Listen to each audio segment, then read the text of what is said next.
Hi everyone, welcome to my YouTube channel. ಇವತ್ತಿನ ಮುದ್ದು ಸೊಸೆ ಏನಾಗುತ್ತಂತ ನೋಡ್ಕೊಂಬರೋಣ ಬನ್ನಿ. ಮೊದಲಿಗೆ ಶಿವರಾಮೇಗೌಡರು ಹೇಳ್ತಾರೆ, ಮನೆ ಗುಟ್ಟನ್ನು ಹೊರಗಡೆ ತೊಗೊಂಬಂದರೆ ಮನೆ ಮರ್ಯಾದೆ ಹೋಗುತ್ತೆ ಅನ್ನೋದು ಗೊತ್ತಿದ್ದು ಅದನ್ನು ರಟ್ ಮಾಡೋಕೆ ಬಂದವನಿ ಅಂತ ಹೇಳ್ತಾರೆ. ನನಗೂ ಈ ವಿಚಾರ ಗೊತ್ತಾಗಲಿಲ್ಲ ಶಿವರಾಮ, ಅದಕ್ಕೆ ತಿಳಿದು ಕೂಡಲೇ ಪಟ್ನೆ ಅಂತ ಬಂದ್ಬಿಟ್ಟೆ. ಅಷ್ಟರಲ್ಲೇ ಅವನು ಗುಮ್ ಕಟ್ಕೊಂಡು ಇಲ್ಲಿ ಗಂಟ ಬಂದ್ಬಿಟ್ಟವನಲ್ಲ. ನೋಡು, ಸುಮ್ಕೆ ಇದ್ರೆ ಆಗಕ್ಕಿಲ್ಲ, ನಾಳೆ ಗೊತ್ತಾಗೋದು ಇವತ್ತೇ ಗೊತ್ತಾಗೈತೆ ಅಂತ ಚಿಕ್ಕೇಗೌಡರು ಹೇಳ್ತಾರೆ. ಇದನ್ನ ದೊಡ್ಡದಾಗಕ್ಕೆ ಬಿಡಬಾರ್ದು ಶಿವರಾಮ ಅಂತ ಹೇಳ್ತಾರೆ. ನಾನೇನ್ ಮಾತಾಡ್ಲಿ ಚಿಕ್ಕಪ್ಪ, ಬೀದಿರಂಪ ಆದಿರಂಪ ಆಗಕ್ಕಿಲ್ವೇ? ಟಿವಿ ಅವ್ರು ಸುಮ್ಕೆ ಇರ್ತಾರೆ, ಜನಗಳು ಬಾಯಿಗೆ ಬಿದ್ರಂತೂ ಮುಗೀತು. ಮುಂಚೆ ಆದ್ರೆ ಊರಿಗೆ ಮಾತ್ರ ಗೊತ್ತಾಗ್ತಾ ಇತ್ತು, ಈಗ ನೋಡಿದ್ರೆ ಇಡೀ ರಾಜ್ಯಕ್ಕೆ ಗೊತ್ತಾಗುತ್ತೆ ಚಿಕ್ಕಪ್ಪ ಅಂತ ಹೇಳ್ತಾರೆ ಶಿವರಾಮೇಗೌಡರು. ಅಣ್ಣ, ಈ ವಿಷಯ ಕಾಂಪೌಂಡ್ ಬಿಟ್ಟು ಆಚೆಗೆ ಹೋಗ್ದಂಗೆ ನಾನು ನೋಡ್ಕೊಂತೀನಿ, ನೀನು ಯೋಚನೆ ಮಾಡಬೇಡ ಅಂತ ಹೇಳ್ತಾರೆ ಗೋವಿಂದ ಅವರು. ಗೋವಿಂದ, ಒಂದ್ ಕಿವಿಲ್ ಕೇಳಿದ್ ಗುಟ್ಟು ಊರೆಲ್ಲ ಸುದ್ದಿ ಆಗ್ತದಂತ ಕೇಳಿಲ್ವೇ? ಅಣ್ಣ, ಅದಕ್ಕೆ ನಾನು ಅವಕಾಶ ಕೊಡಕ್ಕಿಲ್ಲ, ಇದು ಹೊರಗೆ ಹೋಗ್ದಂಗೆ ನಾನು ನೋಡ್ಕೊಂತೀನಿ. ಇದು ಎಂತ ಸೂಕ್ಷ್ಮವಾದ ವಿಚಾರ ಅಂತ ನನಗೂ ಗೊತ್ತೈತೆ, ಅದಕ್ಕೆ ಅದು ಯಾರ ಕಿವಿಗೆ ಬೀಳ್ದಂಗೆ ಯಾರ ಬಾಯಲ್ಲೂ ಬರ್ದಂಗೆ ನಾನು ನೋಡ್ಕೊಂತೀನಿ ಅಂತ ಹೇಳ್ತಾರೆ ಗೋವಿಂದ ಅವರು. ನನ್ನನ್ನು ನಂಬೋಣ, ನೋಡು ಹಿಂಗ್ ಕುಂತ್ರೆ ಆಗಕ್ಕಿಲ್ಲ, ಚಿಕ್ಕಪ್ಪ ಹೇಳ್ದಂಗೆ ನೀನ್ ಮಾತಾಡು ನಡಿ ಅಂತ ಹೇಳ್ತಾರೆ ಗೋವಿಂದ ಅವರು. ಗೋವಿಂದ, ಬೀದಿಲೇನ್ ಬೇಡ, ಎಲ್ರು ನಾವು ಒಳಗೆ ಬರಕ್ಕೆ ಕೇಳು ಅಂತ ಹೇಳ್ತಾರೆ ಶಿವರಾಮೇಗೌಡ. ಶಿವರಾಮ ಹೇಳ್ತಾ ಇರೋದು ಕರೆಕ್ಟ್ ಆಗಿದೆ ಗೋವಿಂದ, ಇದು ಮನೆ ಒಳಗಡೆ ಕುತ್ಕೊಂಡು ಮಾತಾಡೋ ವಿಷಯ, ಬಾ ಹೋಗಿ ಕರ್ಕೊಂಬರೋಣ ಅವ್ರನ್ನ ಅಂತ ಹೇಳ್ತಾರೆ ಚಿಕ್ಕೇಗೌಡರು. ಈ ಕಡೆ ನೋಡಿದ್ರೆ ಚೆಲುವರಾಜ್ ತಮಟೆ ಬಾರಿಸ್ತಾನೆ ಇರ್ತಾರೆ. ಗೋವಿಂದ ಅವ್ರು ಬಂದ್ಬಿಟ್ಟು ಹೇಳ್ತಾರೆ, ಚೆಲುವರಾಜ ಒಂದ್ ನಿಮಿಷ ನಿಲ್ಸು, ನಿನಗೆ ಅಲ್ವೇ ಅಲ್ಲ ಹೇಳ್ತಾ ಇರೋದು, ಓಯ್ ನಿಲ್ಲಿಸ್ಲಾ ಅದನ್ನ ಅಂತ ಭದ್ರ ಅಜ್ಜಿ ಹೇಳ್ತಾರೆ. ಇದೆಯಾ ಕಣ, ಬರೀ ಬಾಯಿ ಮಾತಲ್ಲಿ ಹೇಳ್ತಾ ಇದೀಯಾ, ಅದನ್ನ ಕಿತ್ತೆಸ್ತು ಕಟ್ಟಿನ ಪಟ್ಟಿ ಹಿಡಿದು ಆಚಿಗೆ ದಬ್ಬು ಅಂತ ಹೇಳ್ತಾರೆ ಸಾವಿತ್ರಿ ಅವರು. ಚೆಲುವರಾಜ, ಎಲ್ಲಿಗೆ ಬಂದು ನಾನು ಏನ್ ಮಾಡ್ತಾ ಇದೀನಿ ಅಂತ ಜ್ಞಾನ ಐತಾ ನಿನ್ಗೆ? ನೋಡು, ನೀನ್ ದೊಡ್ಡ ತಪ್ಪು ಮಾಡ್ತಾ ಇದೀಯಾ ಅಂತ ಗೋವಿಂದ ಅವ್ರು ಹೇಳಿದಾಗ ಚೆಲುವರಾಜ್ ಆ ತಮಟೆನ ಗಾಡಿಲೇ ಇಟ್ಟು ಕೆಳಗಡೆ ಬರ್ತಾರೆ. ಚೆಲುವರಾಜ್ ಕೈ ಮುಕ್ಕೊಂಡು ಹೇಳ್ತಾರೆ, ಅಟ್ಟಿ ಮುಂದೆ ಬಂದು ನಿಂತಿರೋ ತಪ್ಪೇ, ಅದಕ್ಕೋಸ್ಕರ ನಾನು ಕ್ಷಮೆ ಕೇಳ್ತೀನಿ, ದಯವಿಟ್ಟು ಎಲ್ರು ನನ್ನನ್ನ ಕ್ಷಮಿಸಿ, ಆದ್ರೆ ಅನ್ಯಾಯ ಆಗ್ತಿರೋದನ್ನ ನೋಡ್ಕೊಂಡು ನಾನು ಸುಮ್ನೆ ಇರಕ್ಕಿಲ್ಲ. ನೋಡಿ, ಹಸ ತನಿಗೆ ನ್ಯಾಯ ಬೇಕು ಅಂತ ಅರಮನೆ ಗುಂಟೆ ಬಂದು ಗಂಟೆ ಬಾರಿಸ್ತಾ ಇತ್ತು ಅನ್ನೋ ಕತೆನ ನಾನು ಕೇಳಿದ್ದೆ. ಅಂಥದ್ರಲ್ಲಿ ನಾನು ಮನುಷ್ಯ, ನನಗೆ ನ್ಯಾಯ ಬೇಕು ಅಂತ ಗೌಡ್ರ ಮುಂದೆ ಬಂದು ಕೇಳೋದು ನನ್ನ ತಪ್ಪ? ಸಾವಿತ್ರಿ ಅವ್ರು ಹೇಳ್ತಾರೆ, ಈಗ ನಿನಗೇನು ಅನ್ಯಾಯ ಆಗೈತೆ ಅಂತ ಇಂಥ ಕೆಲಸ ಮಾಡ್ತಾ ಇದೀಯಾ? ಸಾವಿತ್ರಿ ಅವರೇ, ಯಾಕೆ ಬಂದಿದೀನಿ ಅನ್ನೋ ವಿಚಾರ ಗೊತ್ತಿದ್ರು ನೀವ್ ಹಿಂಗೆ ಪ್ರಶ್ನೆ ಮಾಡ್ತಾ ಇದ್ದೀರಾ? ವಿಷಯನ ಮರೆಮಾಚಕ್ಕೆ ನೀವು ಮಾತಾಡ್ತಾ ಇದ್ದೀರಾ ಅನ್ನೋಷ್ಟು ತಿಳ್ಕೊನೋವಷ್ಟು ದೊಡ್ಡ ನನ್ ಮಗ ನಾನಲ್ಲ. ಹುಡ್ಗಂದ್ ಹೆಂಡ್ರು ಬದುಕಿರ್ಬೇಕಾದ್ರೆ ಇನ್ನೊಂದ್ ಮದ್ವೆ ಮಾಡೋ ತಪ್ಪಲ್ವೇ? ಇದು ನನ್ನ ಮಗಳಿಗೆ ಮಾಡಿರೋ ಅನ್ಯಾಯ ಅಲ್ವಾ? ನೀವೇ ಹೇಳಿ ಅಂತ ಹೇಳ್ತಾರೆ ಚೆಲುವರಾಜ್. ನಿಮ್ ಮ್ಯಾಲೆ ಇರೋ ಗೌರವಕ್ಕೋಸ್ಕರ ಕೇಳ್ತಾ ಇದ್ದೀನಿ, ಈ ನ್ಯಾಯ ಸಿಗ್ಲಿಲ್ಲ ಅಂದ್ರೆ ಕಾನೂನ್ ಮುಂದೆ ಹೋಗ್ತೀನಿ ನನ್ ಮಗಳಿಗೋಸ್ಕರ. ಚೆಲುವ, ದೊಡ್ಡೋರು ನಾವಿರ್ಬೇಕಾದ್ರೆ ಅದೇನ್ ಮಾತಾಡ್ತೀಯ? ಅಲ್ಲ, ಊರಲ್ಲಿ ಒಬ್ಬ ಹಿರೀಕ ಇದೀನ್ ತಾನೆ, ಅಲ್ಲಿ ಬಂದ್ ಮಾತಾಡೋದ್ ಬಿಟ್ಟು ಇಲ್ಲಿ ತನಕ ಬಂದಿದೆಯಲ್ಲ ಅಂತ ಹೇಳ್ತಾರೆ ಚಿಕ್ಕೇಗೌಡರು. ಈ ವಿಚಾರ ನಿಮ್ ಕಿವಿಗ್ ಬಿತ್ತಲ್ಲ ಅವತ್ತು ಪಂಚಾಯತಿ ಕರೆದಾಗ, ಹೀಗೆ ಇದು ಅರ್ಥವಾದಂಗೆ ನನಗ್ ಹೇಳಿದ್ರೆ ಹೇಳ್ದಂಗೆ ನಾನ್ ಮಾಡ್ತಾ ಇದ್ದೆ ಗೌಡ್ರೆ, ಆದ್ರೆ ನೀವು ಗುಟ್ಟಂಗ್ ಮಾಡ್ದವ್ರು ಇಲ್ಲಿ ಬರಕ್ ಬಿಡ್ತಾ ಇದ್ರಾ ಹೇಳಿ ಅಂತ ಹೇಳ್ತಾರೆ ಚೆಲುವರಾಜ್. ಅದಕ್ಕೆ ಪೊಲೀಸ್ ಸ್ಟೇಷನ್ ಅಂತ ಮಾತಾಡದೆ ಅಂತ ಹೇಳ್ತಾರೆ ಚಿಕ್ಕೇಗೌಡರು. ಹೋಗ್ಲಿ ಬಿಡು ಚಿಕ್ಕಪ್ಪ, ಚೆಲುವರಾಜ ನೀನೇನೋ ಪೊಲೀಸ್ ಸ್ಟೇಷನ್ಗೆ ಹೋಗೋದು? ಇವತ್ತು ನನ್ ಮಗಳಿಗೆ ಆಗಿರೋ ಅನ್ಯಾಯಕ್ಕೆ ನಮ್ಮ ಅಣ್ಣ ಚಿಕ್ಕಪ್ಪ ತೀರ್ಮಾನ ಕೊಡದೆ ಹೋಗಿದ್ರೆ ಇವತ್ತಿನ ಮಾತುಕತೆ ಕೋರ್ಟ್ ಮುಂದೆ ನಡೀತಾ ಇತ್ತು ಅಂತ ಹೇಳ್ತಾರೆ ಸಾವಿತ್ರಿ ಅವರು. ನೋಡು, ನನ್ನ ಸಹನೆಯನ್ನ ಪರೀಕ್ಷೆ ಮಾಡಿ ಮದ್ವೆಗೆ ಏನಾದ್ರು ಅಡ್ಡಿ ಮಾಡಿದ್ರೆ ನಾನು ಈಗ್ಲೇ ಅದೇ ಕೆಲಸ ಮಾಡೋದು ಅಂತ ಹೇಳ್ತಾರೆ. ಆಗ ಜೈಲ್ಗೆ ಹೋಗೋದು ನಿನ್ ನಳಿಯನೆ ಅಂತ ಹೇಳ್ತಾರೆ ಸಾವಿತ್ರಿ ಅವರು. ಧಾರಾಳವಾಗ ಕೆಲಸ ಮಾಡ್ತಾಯಿ.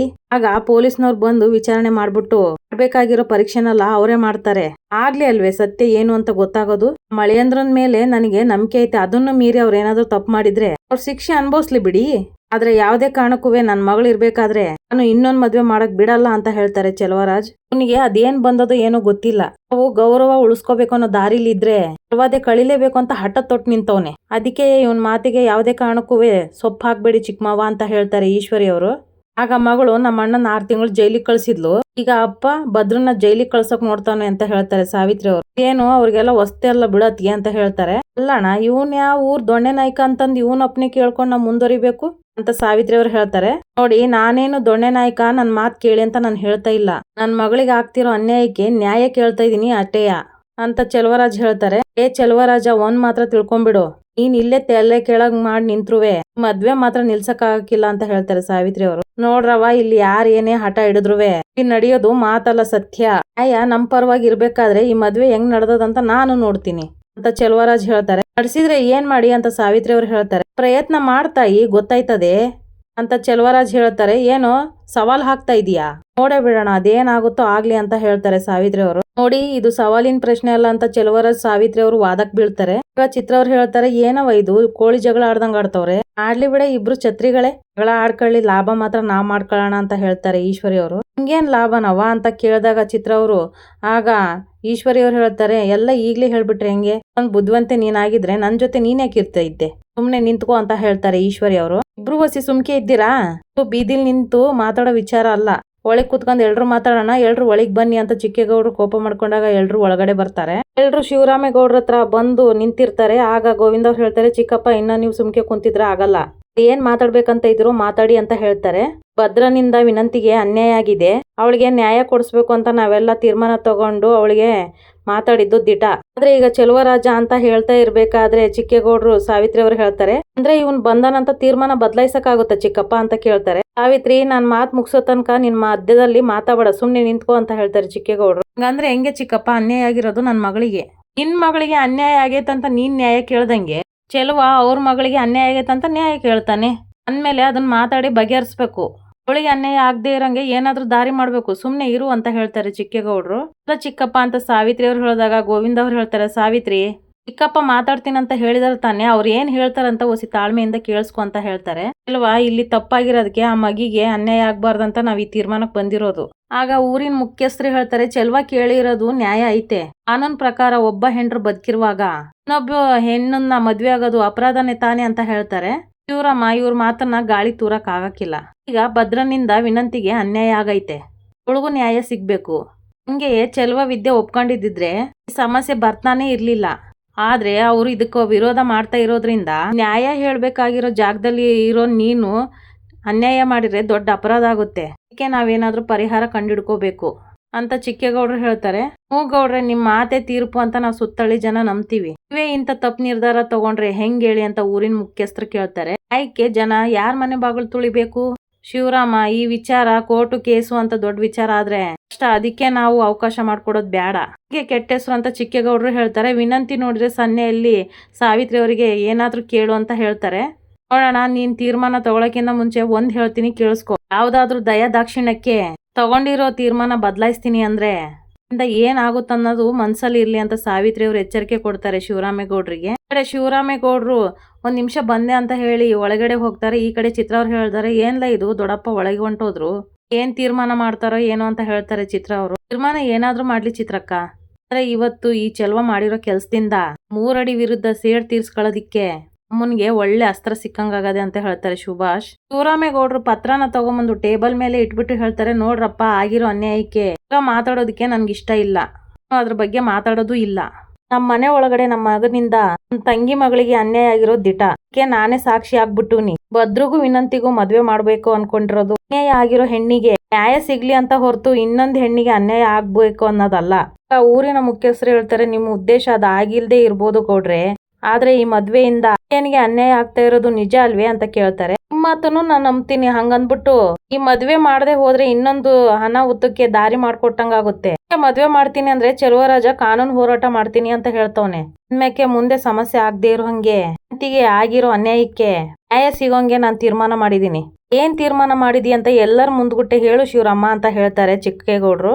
ಇದರಲ್ಲಿ ನನ್ನ ಆಸ್ತಿಲಿ ಅರ್ಧ ಭಾಗದ ಪತ್ರಗಳದವೆ, ವಿದ್ಯಾ ಮತ್ತೆ ನಾಳೆ ಹುಟ್ಟ ಮಗನ ಹೆಸರಿಗೆ ಎಲ್ಲ ಬರಿತೀನಿ ಅಂತ ಹೇಳ್ತಾರೆ ಶಿವರಾಮೇಗೌಡರು. ಈ ಮಾತನ್ನ ಕೇಳಿ ಮನೆಯವರಿಗೆಲ್ಲ ಶಾಕ್ ಆಗುತ್ತೆ. ಯಾಕೆಂದ್ರೆ ಭದ್ರನ್ ಕುಟ್ಟೆ ನನ್ನ ತಂಗಿ ಮಗಳನ್ನ ಮದ್ವೆ ಮಾಡಿ ಅವಳಿಗೆ ಅನ್ಯಾಯ ಆಗ್ಬಾರ್ದು ಅನ್ನೋ ಕಾರಣಕ್ಕೋಸ್ಕರ. ಈ ಕಡೆ ಈಶ್ವರಿ ಅವರು ಶಿವರಾಮೇಗೌಡರು ನಮ್ಮ ಮಾತನ್ನ ಕೇಳ್ಬಿಟ್ಟು ಮನ್ಸೊಳಗೆ ಅನ್ಕೊಂತಾರೆ, ಅಯ್ಯೋ ನಿನ್ ಮನೆ ಕಾಯೋಗ ಅರ್ಧ ಆಸ್ತಿನೇ ಕೊಡ್ತೀನಂತಾನಲ್ಲಪ್ಪ, ಬರ್ದ್ ಏನ್ ಬಂದಿರೋದು ಇವನ್ಗೆ ಮಾತಾಡ್ಕೋತಾರೆ. ಈಗ ವಿದ್ಯಾನು ತನ್ನ ಗಂಡನಿಂದ ಒಂದ್ ಹೆಣ್ಣಿಗೆ ಅನ್ಯಾಯ ಆಗೈತಿ ಅಂತ ಅರ್ಥ ಮಾಡ್ಕೊಂಡು ಇಬ್ರು ಮದ್ವೆಗೆ ಒಪ್ಪಿಗೆ ಕೊಟ್ಟು ಇಲ್ಲಿ ಮೊದ್ಲೇ ಹೆಂಡ್ರಾಗಿ ಬದುಕ್ಬೋದು.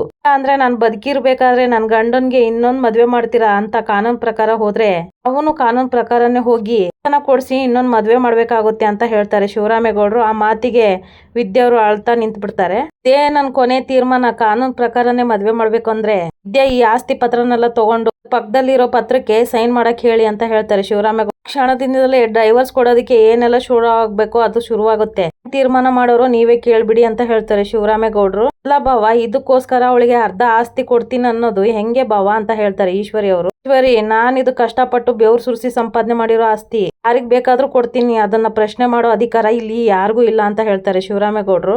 ಒಟ್ಟಿಗೆ ಏನ್ ಮಾಡಿದ್ರು ಒಳ್ಳೇದಾಗುತ್ತೆ, ಏನ್ ಮಾಡ್ರೆ ಕೆಟ್ಟದಾಗುತ್ತೆ ಅಂತ ಎಲ್ಲ ಯೋಚನೆ ಮಾಡಿನೇ ನಾನು ಈ ತೀರ್ಮಾನಕ್ಕೆ ಬಂದಿರೋದು. ನೀನು ಸುಮ್ಕೆ ನಿಂತ್ಕೋ ಅಂತ ಹೇಳ್ತಾರೆ ಶಿವರಾಮೇಗೌಡರು. ಮತ್ಗೆ ಅಣ್ಣ ಹೇಳ್ತಾ ಇರೋ ಸರಿಯಾಗೇ ಇದೆಯಲ್ಲ, ಏನು ಗೊತ್ತಾಗಿಲ್ಲ ಸುಮ್ಕೆ ಎದ್ಬಿಡು ಅಂತ ಸಾವಿತ್ರಿ ಅವ್ರು ಹೇಳ್ತಾರೆ. ಆಗ ಈಶ್ವರಿ ಅವ್ರು ಮನ್ಸೊಳಗೆ ಅನ್ಕೊಂತಾರೆ, ಲೇ ಉಸ್ರು ಒಳ್ಳಿ ಅದಕ್ಕೆ ನೀವ್ ಹೆಂಗ್ ಹೇಳ್ತಿರೋ ಹಂಗೆ ಅಂತ ಹೇಳಿ ಬಾಲ ಅಲ್ಲರ್ಸ್ಕೊಂಡಿದ್ದೆಲ್ಲಿ ನನ್ಗೆ ಗೊತ್ತಾಗಿಲ್ಲ ಅಂತೀಯ ಅಂತ ಮಾತಾಡ್ಕೋತಾರೆ. ಆಗ ಊರಿನ ಮುಖ್ಯಸ್ಥರು ಹೇಳ್ತಾರೆ, ಅಲ್ಲ ಗೌಡ್ರೆ, ನೀವ್ ಇದ್ದಕ್ಕಿದ್ದಂಗೆ ವಿಚ್ಛೇದನ ಅಂದ್ರೆ ಹೆಂಗೆ? ಈ ಸಮಸ್ಯೆಗೆ ಈ 2 ಪರಿಹಾರ ಬಿಟ್ಟು ಏನ್ ಪರಿಹಾರ ಆಯ್ತೋ ನಂಗೆ ತಿಳಿತಾ ಇಲ್ಲ, ಯಾವ್ದಾದ್ರು ಇದ್ರೆ ನೀವೇ ತಿಳಿಸಿ ಅಂತ ಹೇಳ್ತಾರೆ ಶಿವರಾಮೇಗೌಡ್ರು. ಆಗ ಮುಖ್ಯಸ್ಥರು ಯೋಚನೆ ಮಾಡ್ಬಿಟ್ಟು ಹೇಳ್ತಾರೆ, ಇಲ್ಲ ಗೌಡ್ರೆ, ಅದನ್ ಬಿಟ್ಟು ಬೇರೆ ದಾರಿ ಕಾಣ್ತಾ ಇಲ್ಲ ಅಂತ ಹೇಳ್ತಾರೆ. ಆದ್ರೆ ಈ ನಿರ್ಧಾರ ಮಾಡ್ಬೇಕಾಗಿರೋದು ಚೆಲ್ವಾ ಗೌಡ್ರೆ.